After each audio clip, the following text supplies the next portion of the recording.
Hello,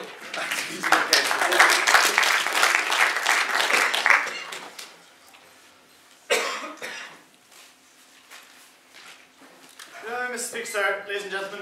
I always think it must be lovely to be on an A team and get to set motions that end up being on a topic that you really want to see discussed.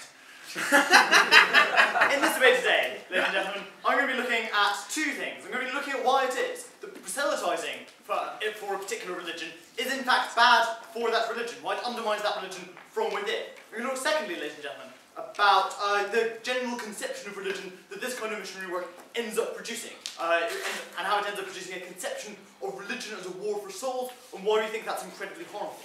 Before that, let's look at what we heard from opposition. There we go.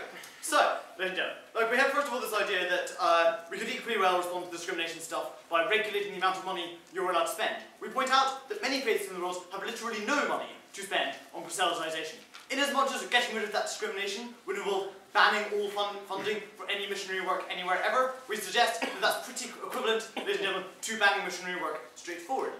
Secondly, we had this thing about religion as belief in a set of ideals. We agree absolutely, ladies and gentlemen. We do think that religion plays an important role in shaping your worldview. What we think is crucial, no thank you, is you recognise that that shared worldview is a key part of any kind of coherent society or coherent nation state. We think slow, gradual shifts, like say slow, gradual demographic shifts in the religion or the faith of the people amongst them is one thing. We think people actively going out and seeking to convert large numbers of people such that there is no longer, no thank you, this shared conception of identity within a particular society is something that's really dangerous, is something that undermines states. Particularly, ladies and gentlemen, states like Israel, where part of the telos is indeed religiously based.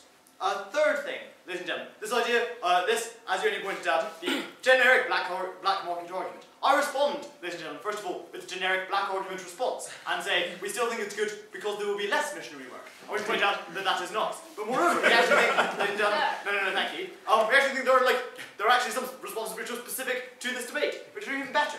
We point out that, if it is indeed the case that religions, that the missionaries who do carry on working are the extremist nutters, they're probably going to be much less persuasive, and their work is also likely to be much more dangerous, because they are much more likely, ladies and gentlemen, to come under attack in the places that they go. We think all of these things serve to massively mitigate the harms. We think one loon showing up by himself and telling you mad things, telling you the most extreme, weird form of his religion, no thank you, probably isn't going to be the sort of thing that undermines the unity of your society. If anything, we suggest that that could in fact make you recognise, no thank you, what you have in common with your fellow believers. Finally, ladies and gentlemen, this idea of people being enslaved to a particular conception of the world.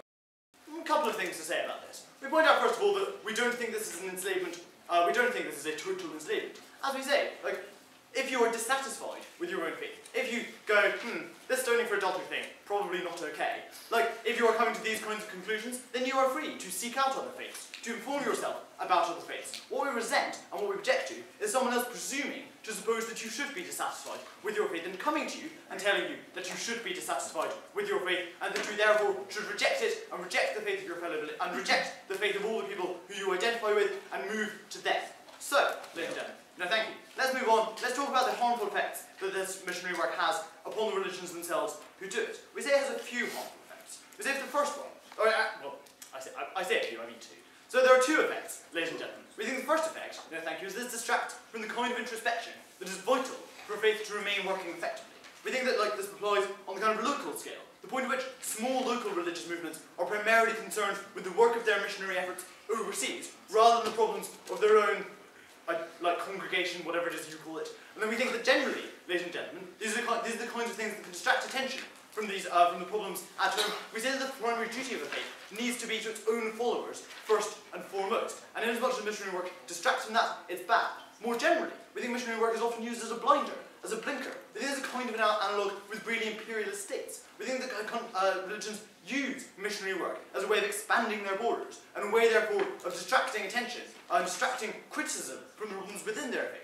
We suggest that in cases, no thank you, where a religion is desperately trying to talk all the time about all the new people it's converting to its faith, and using that as the mark of legitimization of the faith, the number of new converts, rather than the inherent, no thank you, superiority of the theological arguments for believing in one particular kind of God. We think that, ladies and gentlemen, is something that's going to undermine a religion's ability to really persuade its own flock, and therefore, ladies and gentlemen, to really work effectively on that. Secondly, we think it's bad because we think it ends up in syncretism. We think it ends up with the faith being diluted, with it absorbing local beliefs. Why is that bad? We think it's basically bad, no thank you, because it undermines the power of religion as a unifying force. It undermines your ability to identify with your fellow believers. We say literally, the people who believe in like Brazilian versions of Christianity, whereby the Catholic saints are identified with old African gods, are literally not practicing the same faith as their counterparts back in Rome.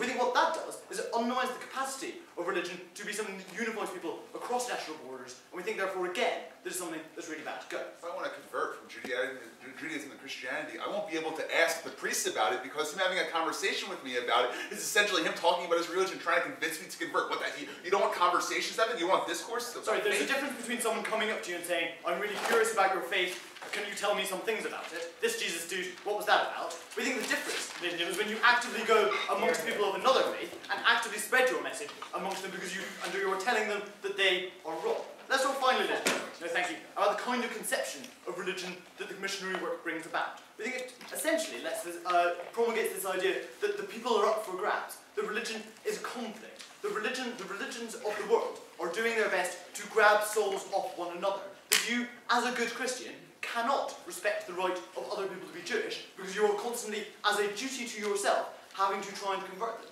We think actually, ladies and gentlemen, and we think that is made even worse by the things Hugh talked about, by the fact that these religions are likely to become more dominant precisely because they actively proselytize. We think what this means, ladies and gentlemen, is you end up with a notion of religion, of interreligious interactions, as being necessarily conflictual, as necessarily being a war, necessarily being at odds with one another. We think that is the kind of situation, it's the kind of intellectual environment where holy war can seem justified. It's the kind of environment where a crusade or a jihad makes a lot more sense, because you are doing your duty in going to attack other faiths, because you and other faiths are inherently in conflict with one another.